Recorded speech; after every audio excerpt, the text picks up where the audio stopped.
Three, two, one. What's up, everyone? I've got Kwame Appiah on the line. I know that I butchered his name. I I just learned how to pronounce it like a minute ago. Now he butchered it. But yo, what's up, Kwame? Thanks so much for coming on the show. How you doing, man? I'm good. I'm good, Mark. Thanks so much for having me. Yeah, man. Well, we always start with the triple whammy. So, hmm one, how was your day? Two, what are you drinking? And three, what did you learn today? In any order. Okay, solid. Well, for starters, it's a Monday, so everything's sort of getting rolling. It's end of quarter, so Yep, everyone's in upbeat mode. So gotta that's stay good. positive. So I'm doing good. Good, man. Um, yeah, man. And as far as what I'm drinking water. However, it's cucumber, lemon, and mint leaf infused water. Did you Yeah, make that yourself? I did. I did. Oh, wow. Yeah, whenever Healthy and I'm tasty. exactly, whenever I'm trying to get in shape, cut a couple pounds, whatever the case may be, that's my go-to. That's tight. Yeah, man, definitely one of my favorites. It's so refreshing on a hot day. But what did I learn today? I learned on LinkedIn. Obviously, as SDRs, we're always on LinkedIn, Yeah. trying to prospect, trying to learn new things about prospects. Yep. Um, and I wish I would have, uh, written down the name of the person I learned it from, but it was great advice.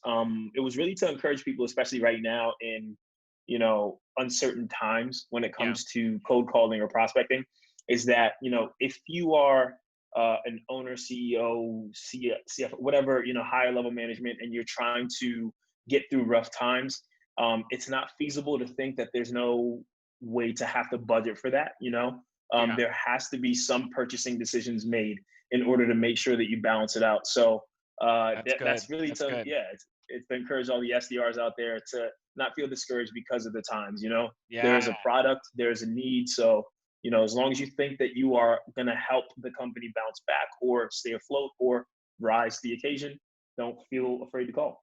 That's killer, man. I love it. Yeah, Holy yeah, cow, man. dude. Awesome. Well, for our listeners, I am drinking a tangerine LaCroix. It's my favorite type of LaCroix. I think it's the best all-time LaCroix. That and Pamplemousse are my all-time favorites. But my wife is a key lime lady, and she keeps stocking our fridge with key limes. I'm getting pretty pissed off. Um, she's got to make space for the tangerines, man. yes, it's serious. We got a little fridge. It's just such an outdated fridge. It's a joke. Um, man, well, like I said, so glad you're on the show. Would love to hear just first of all, like where you're at with quota, either for the year or since you've been at ZoomInfo. Kind of give us a background on that. Yeah, for sure. So I started with ZoomInfo back in September, and the way that our processes go as far as ramping up, getting promoted, whatever, we go through our inbound process, and I had a lot of success on inbound, which Yeah, was I was very fortunate, and then got promoted to outbound, and since then you know I've I've I wouldn't say always crushed, but I've definitely done well. good job, Uh, man. you know, yeah, for sure. Thank you so much. But yeah, I mean, it's a great job. It's a great opportunity. It's a great company. So they've really, Yeah, really helped me with the tools and the management to empower me to do so. As of right now, I think so. Yesterday, by the end of yesterday, I was about as far as pace goes, I was only 101%. But got a week left or a week and a half left. yeah, you know what I'm saying. So there's time. So yeah, I mean, obviously trying to keep that pace, and if not just keep it, obviously exceed it. So it's going well. Yeah, yeah. Well, I really want to dive into, what are some of the keys to your success. But first, I just kind of want to take your temperature and, see like, how are you doing like with all the racial stuff going on and in George Floyd and just, how are you? Um, well, I mean, first, I appreciate you asking that, man. That's a really thoughtful question, and I think just to kind of feed off of that, and in the sense that you're asking, I'm doing well because so many people are asking. Mhm. It's been great. My company in itself is very dedicated to making sure that we are staying above and ahead of social injustices. Yeah, that's cool. I'm in no way spearheading that, but the people who are have helped, me and my colleagues stay, ahead of it as well. So Yeah. it's been really great. I think that in the meantime, while this whole sort of, this climate, this issue, these thoughts are going on, one thing that we have to do is just stay united. And that's been something that my company's been doing, and the people around me have been doing as well. So I'm fortunate. I'm doing well because of It's that. good. It's good. And I, obviously hoping for the best results out of everything. That's cool, So man. yeah, That's cool. yeah. And I wanted to talk a little bit about the lack of Black people in sales Hmm. and in the SDR role. Because I don't see it that often. I think sales is well, it used to be, I think, predominantly white males. Hmm. And I think you're seeing the rise of a lot of females in sales. But Hmm. still, what I'm not seeing is a lot of Black people in sales. And so I want to hear, like, what's been your um what's it like, what's it been like for you, and like what do you Hmm. think needs to change to get more Black people into sales development? Yeah, for sure, man. I actually think it's great that you asked that question, and especially the way that you asked that question. Because it is something that it's not very prevalent. There are not a lot of African Americans in sales, and the thing is, it does have to be addressed in some way. Yeah. So it's great that you bring it up. I do think one thing that makes it, I guess, as an overall, and I never really like to blanket statements at all, but if I'm just to feed off of my experience, I Hmm. do think there are a lot of Black people who may be discouraged to join, uh, a corporate world in that sense. Hmm. I feel like a lot of my friends don't necessarily like the idea of, a lot of my Black friends don't necessarily like the idea, or maybe haven't been spoken to about the idea of being in a corporate environment and in sales, because sales is, and obviously sales is a lucrative Yeah. field to be in. Obviously if you're in the right company, in the right position and things like that. But yeah, I think one major factor has to do with spreading the word, and spreading the Mm. word to the right people in the right areas. Um, when prior to leaving the states the first time, I was working for Apple, which is a retail sale, so it's nothing like this. Yeah. But it's funny. A lot of the people that I would talk to in my day to day there, I'd ask them, "Hey, would you ever want to work here?" And their first response would be, "Nah, I don't think I could. I'm not smart enough." And Mm. it was really interesting because in order to work for Apple, it had nothing to do with intelligence. Yeah. It started off with your personality and then your Yeah. desire to learn. Yeah. That's And interesting. yeah, man. And at ZoomInfo, which I would say has a very, very, I mean, I can't speak for all sales companies, but at ZoomInfo, it is very similar to that. There's definitely a certain degree of intelligence that comes into it, Yeah. but your desire to learn, your mental toughness, Yeah. um, those come into play. So I think it's all about getting the right information to the right people in the right places. So we have Mm. to be willing to extend our hand Yep. to those areas with underprivileged backgrounds, Hmm. with heavy Black populations, and let Yeah. them know what benefits there are in sales, and not just the benefits, but why we believe that the attributes of a salesperson you can build those traits, as opposed to Yeah. I have to be smart, I have to come in with all this intelligence. So I think that might be something. I can't speak to it all, but that's my experience. Dang. I love that. Yeah. Thanks. Thanks. Is there anything else you want to add on that? I mean, that was awesome. I mean, off the um cuff, like, unfiltered. What are your yeah. thoughts? Yeah, I mean, yeah, that's all that it does come down to, in my opinion. It's really interesting that we're talking about this right now, Yep. because one of my Black friends reached out to me yesterday, and he said, "Hey, you've been you've been in sales, and it looks like you're doing all right. I just bought a new car. Fortunately, thank goodness, I needed it." Come on. um, What but kind? he What said, card you get? "Oh man, I got a Mercedes CL 550." Ooh, It was come on, very, Kwame. very low interest, very low interest, you Very know. low interest. Yeah. But so yeah, I mean, he said, you know, it looks like things are going well for you. Do you Yeah. mind carving out some time? And we're having a conversation on Wednesday evening about Very cool. what the SDR role is, what it's like to be in sales, and what traits I think that he, you know, would want to come in with or learn, things like that. So yeah, man, it really is just about getting to people and letting them know. You know, and Mm, that's the thing. It's about the education piece on the fact that the opportunity is there, the opportunity is not out of reach. You just yeah. have to be willing to reach out to it, you know? Yeah. Yeah. Yeah. Do you think there's a stigma in the Black community that sales is for white men? um, I wouldn't. I'm I, serious, man. yeah, I mean, you have a point. You have a good point. I do think that the corporate world as a whole Yeah. does, yeah, it sort of and I don't want to say leaves a bad taste in people's mouths, you know, but in a sense, in the most minor way, Yeah. under, you know, just from basic lack of understanding, it kind of does leave a bad taste in people's mouth.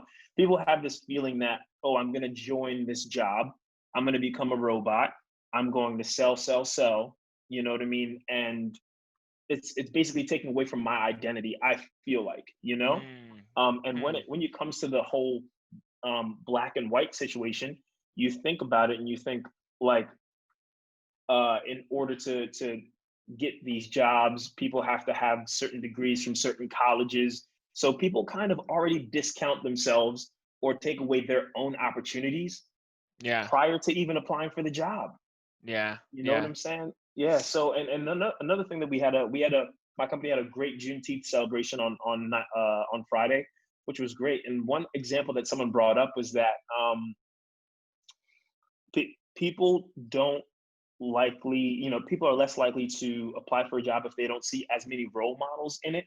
Yeah. Mm-hmm. You know what I mean? And that's Yep. one thing to bring up right there is that in my office, um, in my individual office, my branch of ZoomInfo, I'm the only black sales guy. Yeah. You know what I mean?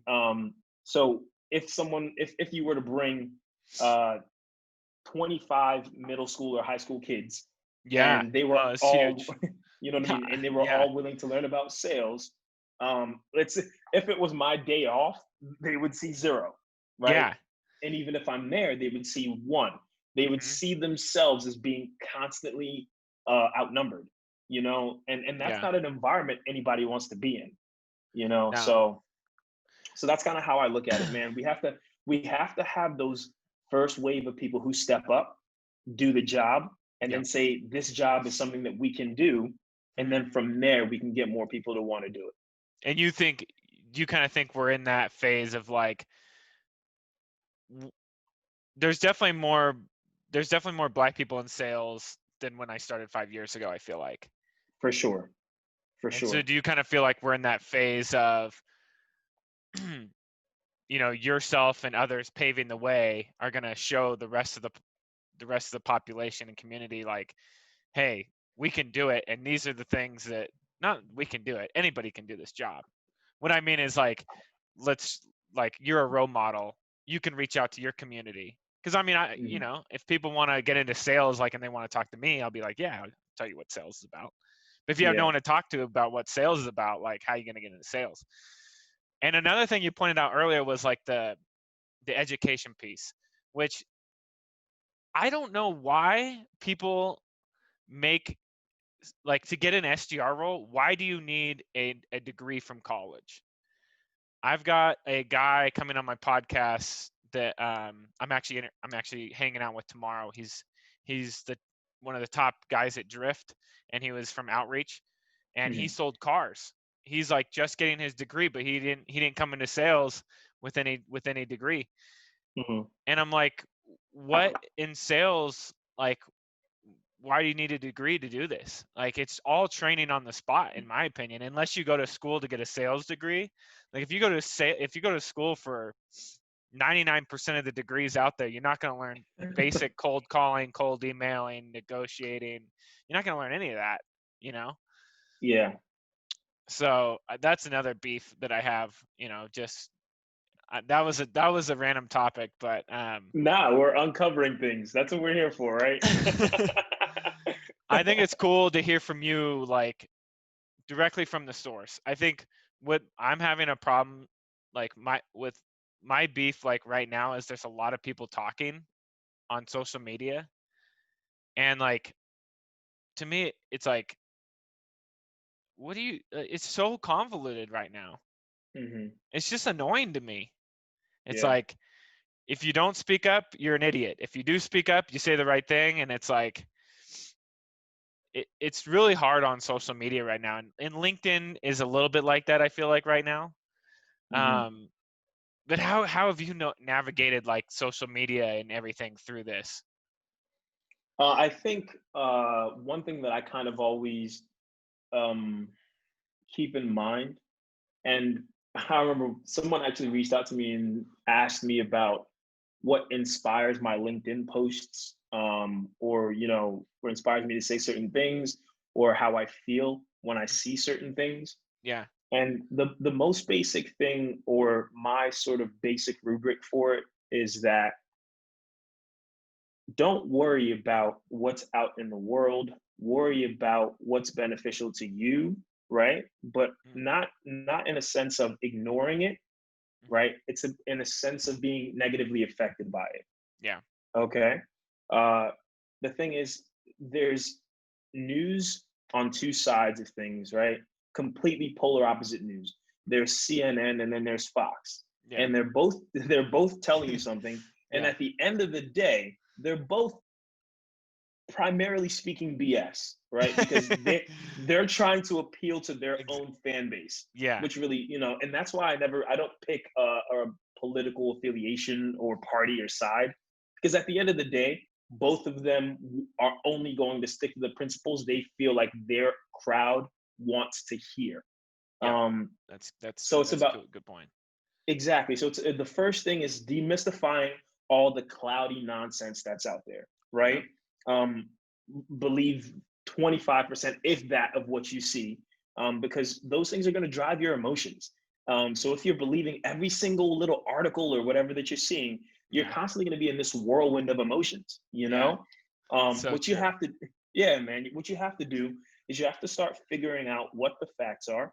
You have to Yep. find the most reliable sources, right? And with those reliable sources, even them sometimes you have to fact check. Because at the end of the day, you want to make sure that if you make a decision to take a stand on something, that is the correct stand.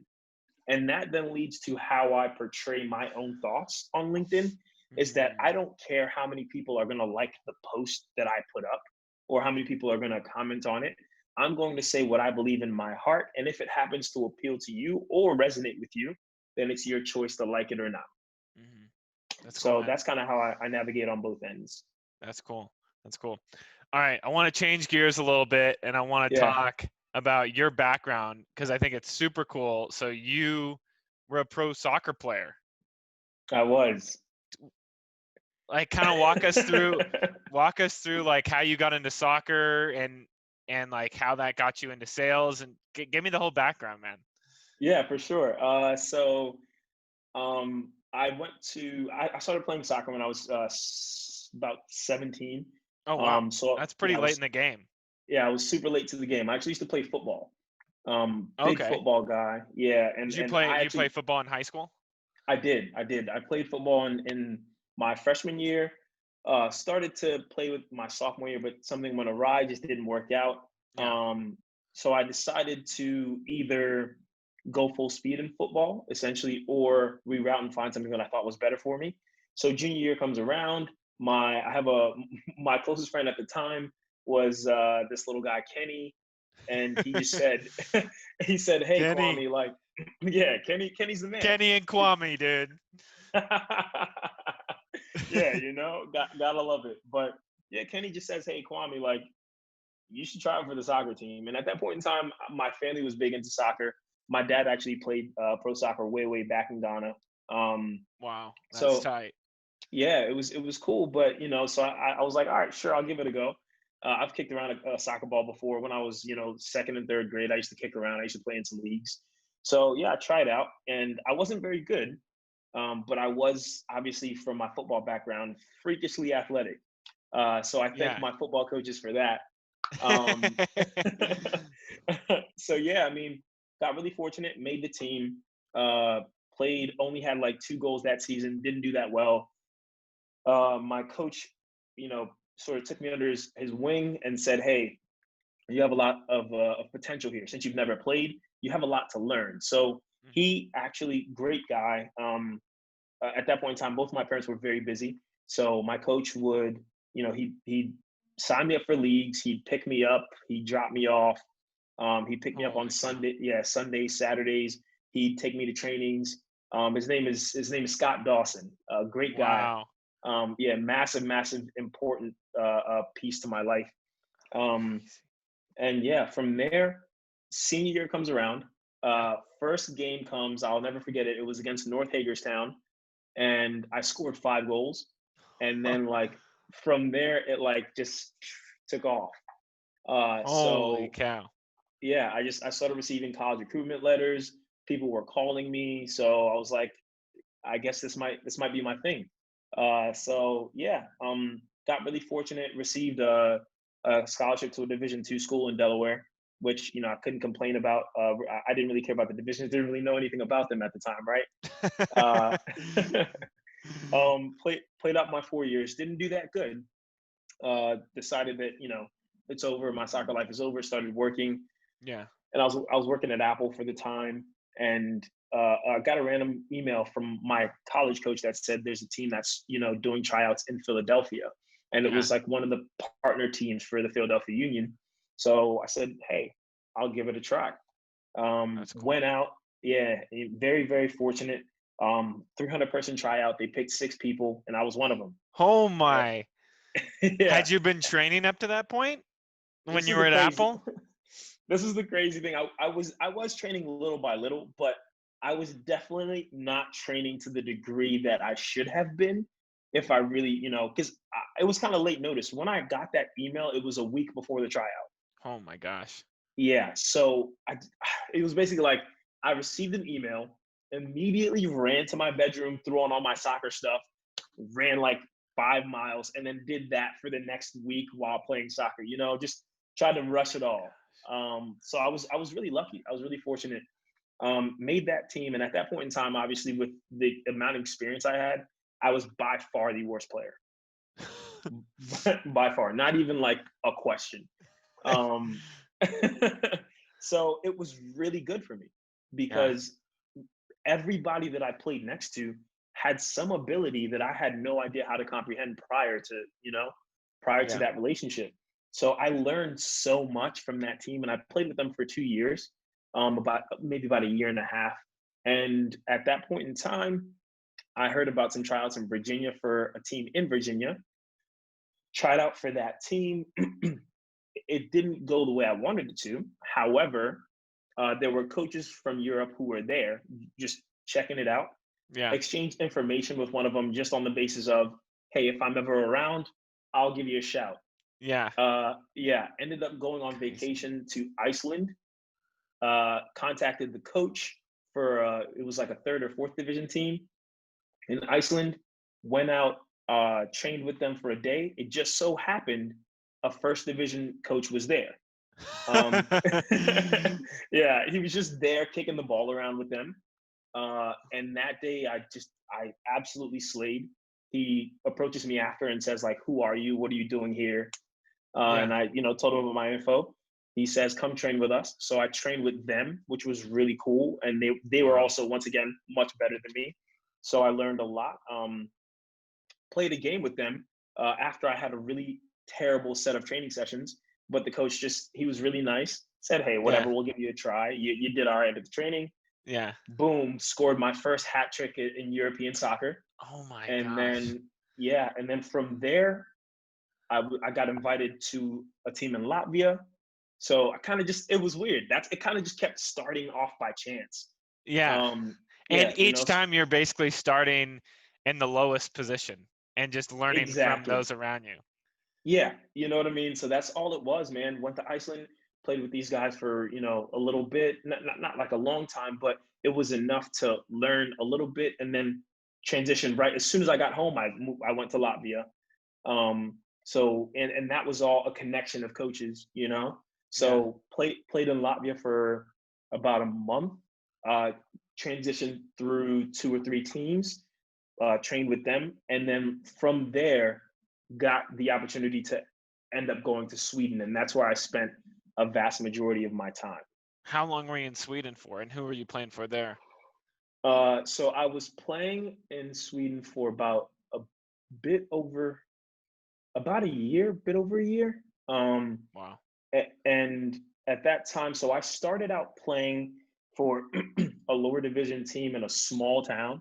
Yeah. And once again, had a really good first half of the season.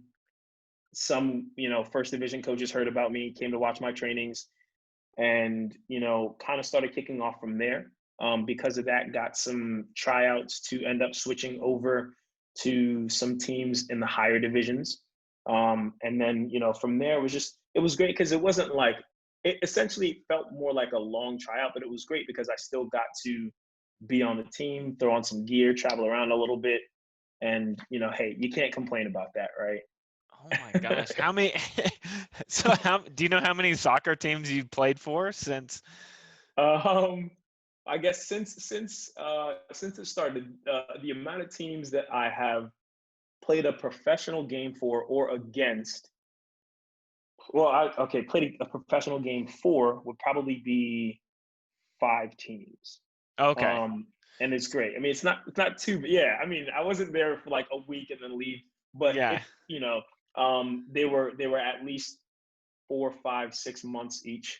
And in those times, I was really grateful because of all the places I got to see in that time. I Yeah. played professional games in Latvia, Estonia, um, Iceland, Sweden, um, Crazy.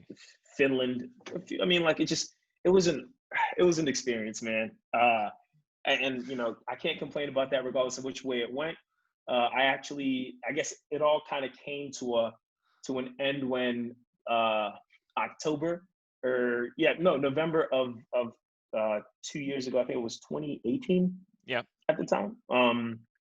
And I was supposed to be transitioning and probably signing my biggest contract at the time, Oh geez. and I caught a just nasty injury to my left ankle. Oof. Yeah, which made me have to come home and sort of work that out. And I was supposed to transition back into playing because at that point in time it was season over. You're going back Yeah. in the spring, but my ankle hadn't really come back around to it, so I kind of had to give up on the dream at the time. But Dang. it is what it is. Enjoyed it while I was there. That's crazy, man. What a Yeah, journey. yeah, for And sure. so how the hell did you get into sales? You're So this soccer guy yeah, I playing mean, in Sweden. You end up at a company that just goes public. crazy, right? Once again, man, before pretty much anything that I say again, it's because I was incredibly fortunate.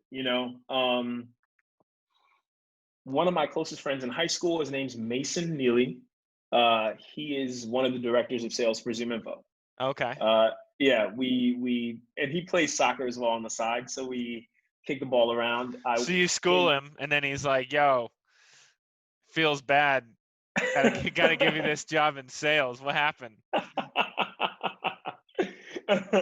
Yeah, I mean, we're kicking the ball around, and we obviously know each other. We have good rapport, and he just says to me, he says, "Hey, I know you obviously you want to go back and play soccer, but I think that if you want to think about your future, there are some steps that you have to take. Yeah.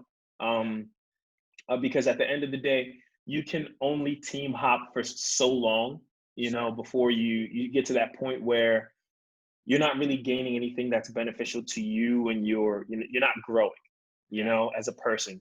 And essentially, Mason stepped in and gave me the opportunity to grow as a person, Mm, by introducing ZoomInfo to me. And he okay. said, it's a great company. We're on the cusp of greater things. Yeah. And I think that you would do really well here. And he gave me the good old You have a great personality for sales. Yeah, so I thought about it, and it Dang, just seemed like the right thing to do. that's cool, So man. yeah, here I Crazy, am. dude. That's insane. What a cool backstory. I love it. So Lucky to have lived it for sure. tell me about some of the keys to your success. Like, how have you gotten to where you're at now as an SDR? Um, yeah, well, so I think everyone has their own approach, right? Yeah. And it's really interesting. Once again, in another part of my life, in another category of my life, I came into a position where I was the one who knew the least, Yeah. and that's always the best situation. I know people, or generally, it's tough to go into a situation where you don't know a lot, and people like to shy away from that. And even though it's difficult, I do think that's usually the position you should try to position yourself in. I love it. Yeah. Yeah, 100%. yeah, I'm watching I'm watching this Michael Jordan documentary. Have you seen it, The Last Dance? man, it's crazy. Every one of my friends is like, "Have you seen The Last Dance? Have you seen it? You should go see You it." haven't seen it? Still haven't seen The Last Dance, man. I'm not Dude, doing good. I know. I need to step up. it's insane. It just reminded me of this part where Michael comes onto the Bulls Mhm, and he kills it at North Carolina, being a Tar Heel. And he comes mhm, onto the Bulls and he's like still in this like just soaking up all the information. Like I'm at the bottom of the totem pole. Like I have to prove myself. Yeah, he's like top draft pick and like I don't know what he was at the Tar Heels, like if he was like the top scorer, or whatever. But like it's I love the mentality. I think it's so yeah, cool to come in and not know anything and like really have that like I'm gonna learn until I become great. yeah, yeah. I think it's really important, man. And this is a nice little interesting tidbit. It was like when I first got the ZoomInfo, Yeah. I immediately, got on the LinkedIn wagon and started kind of, you know, spreading my thoughts, things that I was learning. And I think a month or two, maybe 2 months into being at ZoomInfo, Yeah. um, I got an amazing job offer from Wow. another company. Yeah, like probably two or three times my pay. And I was like, I looked at him. I was like, I was really straightforward because that's one thing that I'm a very transparent guy. Yeah. Um, I said, hey, thanks for the offer, but don't be fooled by the master's degree. Don't be fooled by the MBA, like and the slight experience in sales. I'm just getting into this. I don't know nearly enough to step into this position, and I want to make sure that before I do, that I know. I know what I'm getting into, and I know, the things that I need to. And one thing about ZoomInfo is that this company has some of the best salespeople I've ever encountered. Their sales minds are just brilliant. My VP, um, Pat Valier, who runs my office, he's one of the smartest guys I've ever met.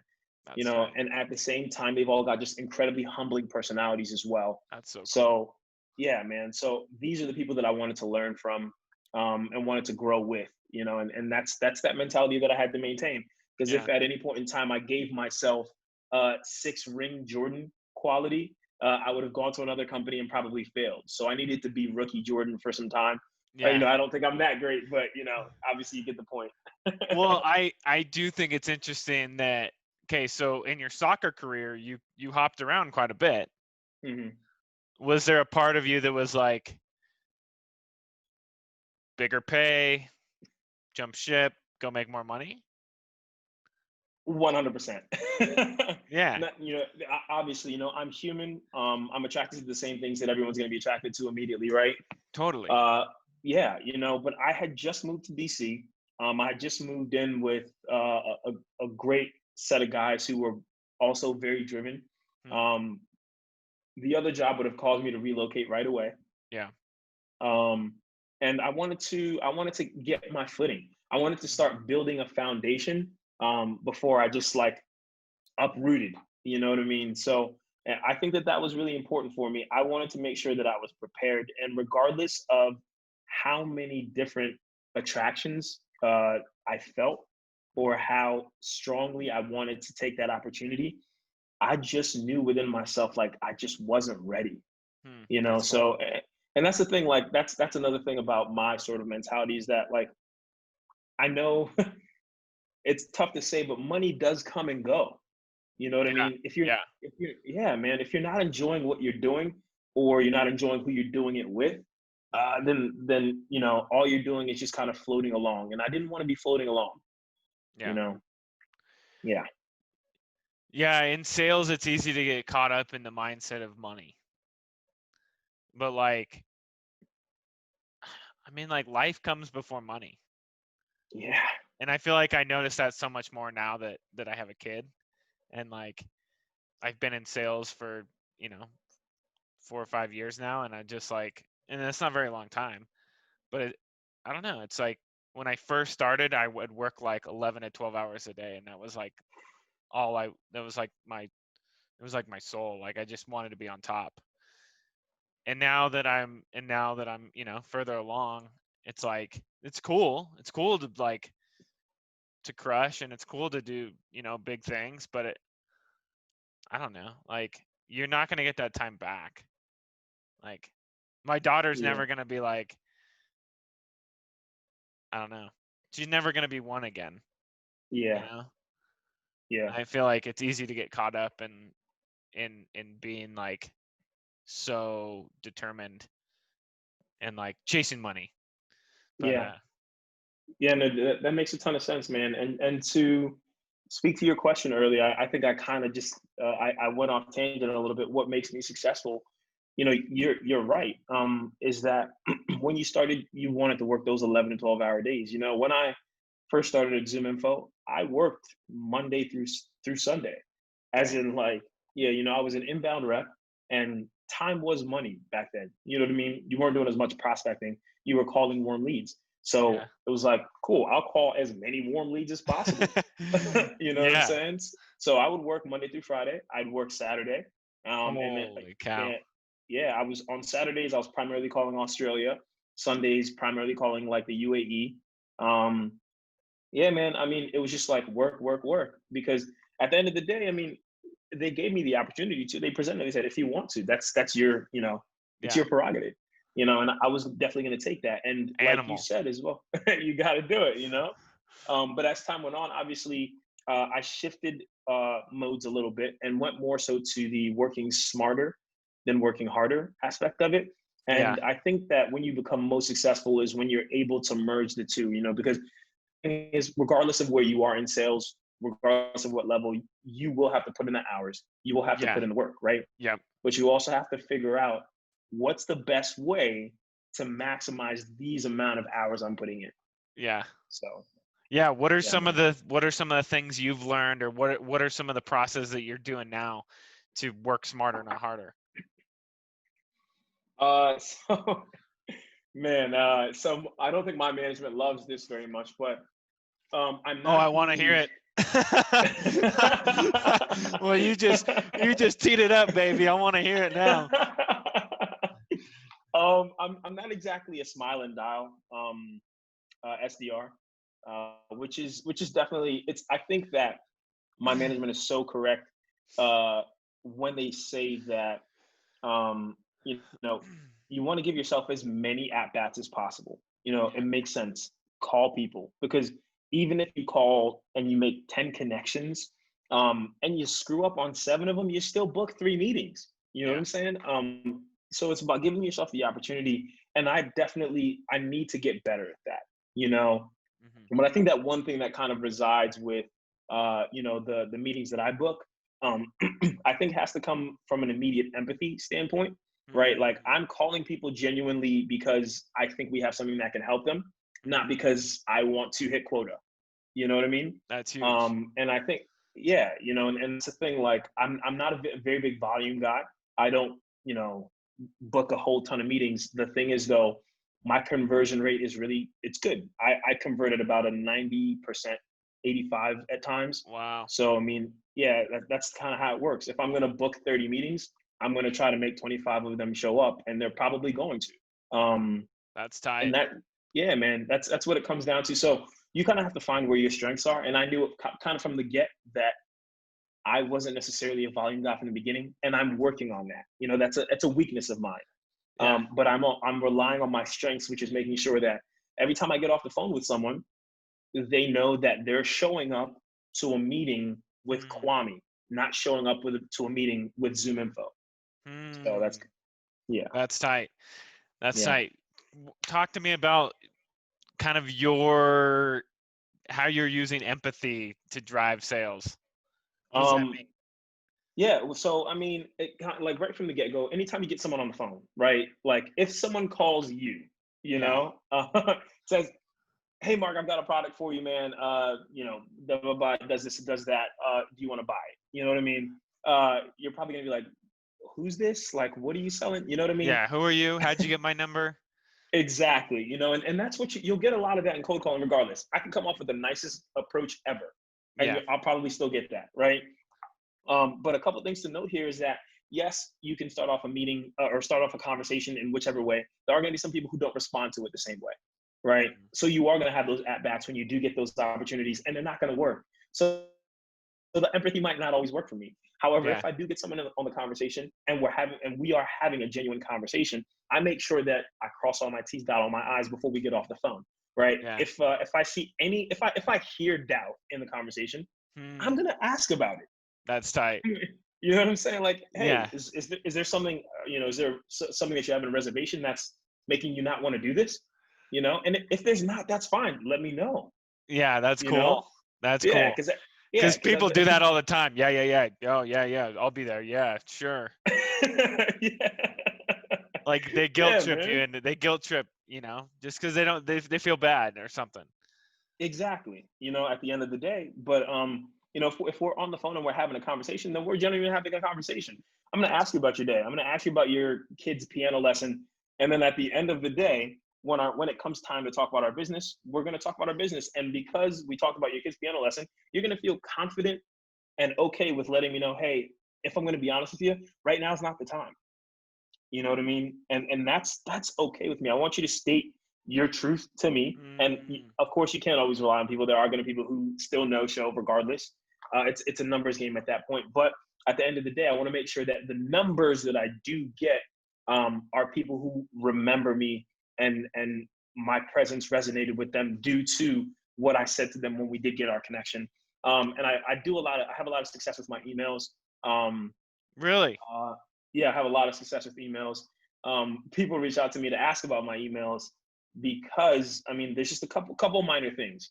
Yeah. When I'm sending out an invite, and this is something that I talk about a lot. When I'm sending out an invite, it's not going to be a standard templated invite.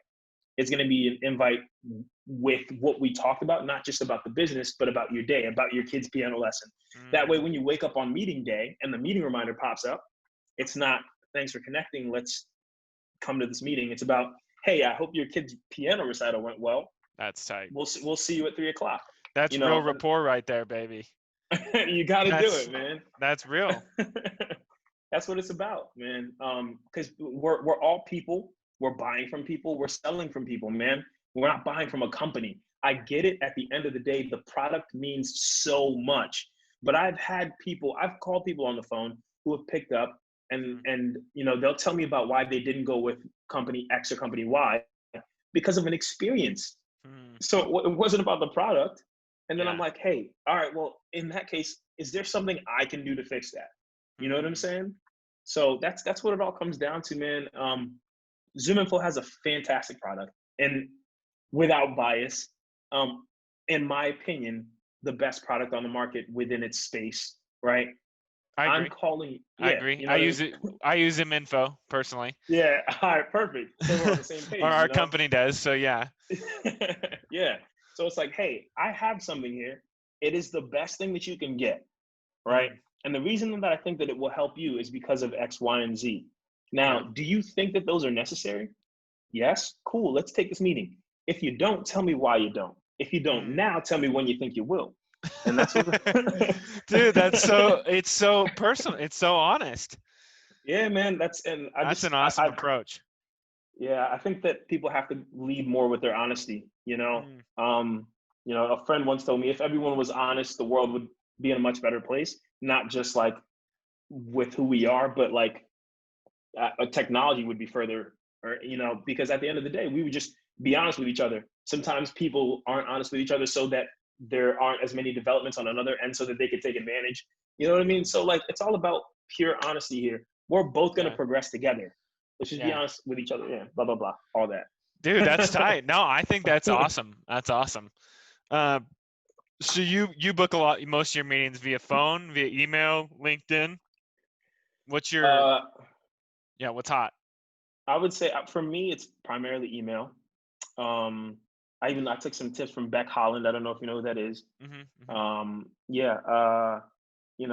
She sends out some great stuff. But as an overall, yeah, it is primarily email for me, and that's why I said I'm not necessarily like the standard SDR. I don't make a ton of dials a day. I obviously make my quota on dials. But at the end of the day, the emails that I'm sending out, because if you're opening that email, and people aren't always opening the email, it's not a large margin of people who are going to be in the inbox reading everything that's sent to them. So if I'm going to send you something, it's got to be personal. There's got to be a reason why you're reading that email. Sure. And you've got to know that I wrote it to you and not to the 100 other companies as well with the same template. Yeah. So what do you personalize off of?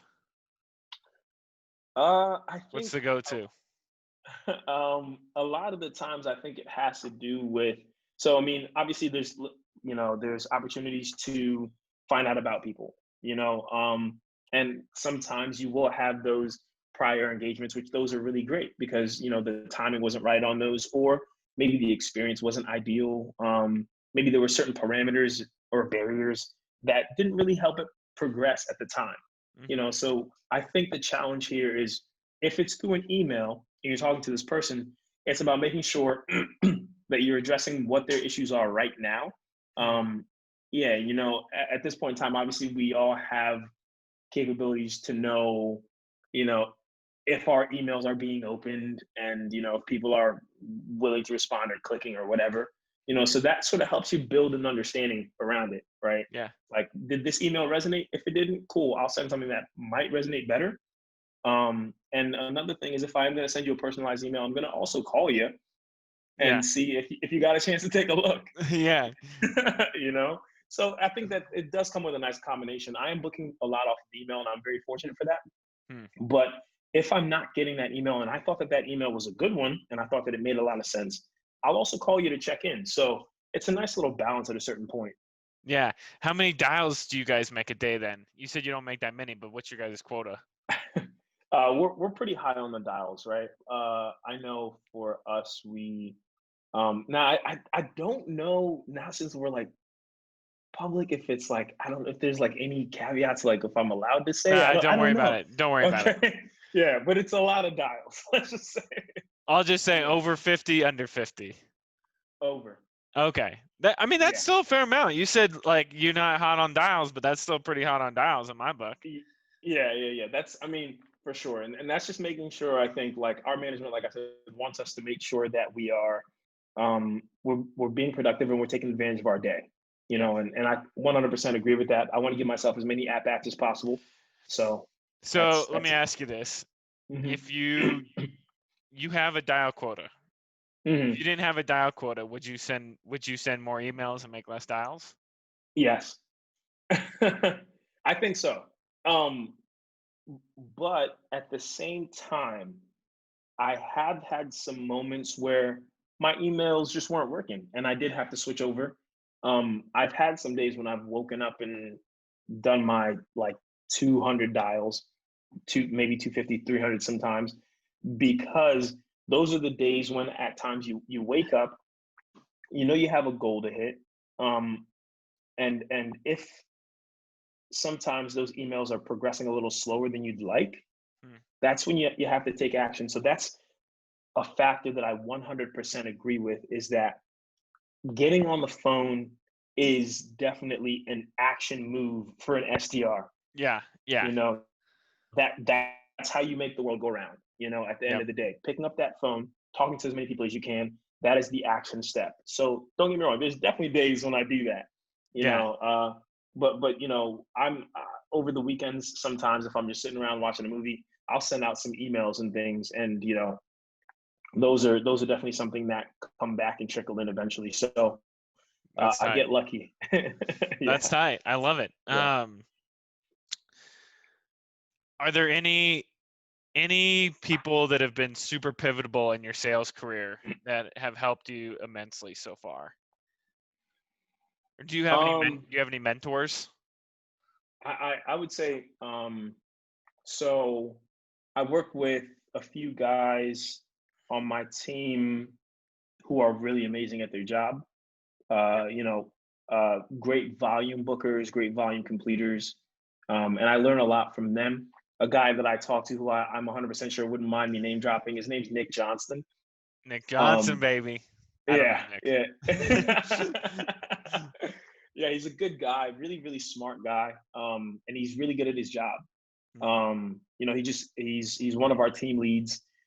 Just got promoted recently because he's just been crushing it, which is great. Um, so yeah, I mean, he's somebody that I rely on, somebody that I talk to a lot. But you know, I have great management. I talk to them all the time. Mm, If that's I'm tight. having any issues, any questions, and you know, that's the thing. Like when I got my new car, the first person I sent the picture to was my boss. That's tight. You know what I mean? Yeah, You're all you know, thanks, so bro. you know what I mean? Like, that's the kind of that's the kind of atmosphere that you want, you know, within your Yeah. company, and within your team. You know, I talk to almost all my team all the time. Even the people who are not at the level that I am, they, in a sense, are my mentors as well. You know, they have things that they're going through and learning that are in some way going to benefit me.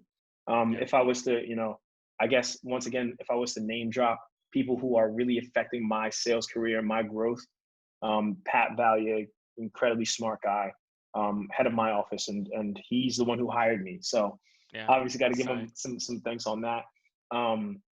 Mason Neely, who is the one who got me into the company, and you know, he wants me to take a similar path to his. So he talks to me all the time. You know, he gets me the tools that I need, and Yeah. you know, he's just always readily available, and it's been really amazing for that. But other than that, you know, I do have an entire company of people I can rely on. So it's really That's awesome. cool. Yeah. Speaking of next steps, like where do you want to go in your career, do you think? So this is an interesting question. So I'll tell you this. I got an email from my agent. Um, Oh, dang. yeah, I know. Interesting, right? I got an email from my agent 2 weeks ago, um, as to opportunities in Australia, and that got me thinking a lot. But you know, that's I guess the interesting about everything kind of circulating together is, you know, at this point I'm at a place where I'm really happy. That's Um, good. you know, I was playing soccer because I was happy. It made me Mhm. happy. Mhm. And right now ZoomInfo is making me happy. You know, Mm, so I, that's I'm cool. I'm happy to be here. You know, and I think that ideally I'd like to take a step to an account executive role. Yeah, man. Um, you know, it'd be really cool. There was a point in Yeah. time where I really wanted to be in leadership, SDR leadership specifically. Mm, And you know, as the world goes on, things come up, and you know, you kind of your thoughts and your processes and your hopes and goals and things have to shift. Um, yeah. you know, yeah. So I've shifted to definitely want to become an account executive, and hopefully, at the end of my corporate career, I'd love to be uh, a CCO, Chief Communication Officer. That's like my Oh, like long sick. corporate. Yeah, that's the goal. You know, so becoming someone at that capacity. Obviously, there's many things that come with it, but I think it was really really great for me to start in a sales role because I Mhm. am starting to understand the foundation of a company, Mm, and, yeah. and I think that that's really pivotal, man. Sales is just it's unreal. I want to be able to speak to what we have, what our product is, what it does to help people. And if I would want to be in front of many people saying that, I have to know those things, you Yeah. know. So yeah, so not saying I'm going to be a CCO at ZoomInfo, but wherever it lands me, you know. That's tight, dude. Yeah. Uh, what advice would you give people that are coming into the role? I would say when you start off, whenever you start off as an SDR, you got to put your you got to put your head down and just run as fast as you can, and not in a sense of missing anything, but in a Yeah. sense of always wanting to keep going, you Mm, know? that's tight. Yeah, and that's what I was saying. Like when I started off, I spent so much time Yeah. on the job, and that was not just because I wanted to make money. That's because I wanted to learn so much, and there's so much that I still need to learn. Yeah. But there are so many questions I can answer for people now, more so than ever. And when I started out up until now, if I ever see anyone have any questions, if I can answer them, I step in to answer them, because at the Cool. end of the day, I'm going to have questions as well. Yeah. So I guess the few things that I want to impart on people here are that when you start off, work your ass off. Um, be willing to learn as much as you can, but also be willing to pass on what you've learned, Hmm. because it all goes full circle. Um, find the smartest people in the company Yeah. and find out what they're doing. Find the people who are doing the worst and teach them what you've learned, That's tight. you know? Because at the end of the day, it's, you know, we are an organization. We're all growing together. Mm-hmm. Your success is my success. Your defeats are Mm, my defeats. mm, So those are the that's things that I cool. want to impart in people. Those are True my team five mentality key right lessons. there. Yeah, gotta be, man. I've been an athlete for my whole life. I gotta be. That's tight. Dude, how can people find you? Get a hold of you? um, for sure, man. So obviously LinkedIn, easiest way. Kwame Yeah. Appiah, KWAME APPIAH. Because yeah, that's gonna get misspelled a ton. Yeah, that's probably definitely that's the best avenue to find me. Cool. I wouldn't go look for my Instagram or anything. It's not cool or anything, but but if we connect, obviously happy to get to know whoever and build a relationship from there. But yeah, Kwame Appiah on LinkedIn. You'll find me. I work for ZoomInfo. It'll pop up. Kwame, thanks so much for coming on the show, man. That was so much fun. Dude, I had a blast, man. I really appreciate you reaching out. I really appreciate you considering me, and it was awesome and an honor to be here. Hey, I appreciate it, man. We're gonna sign off, but hey, you the man. You, man.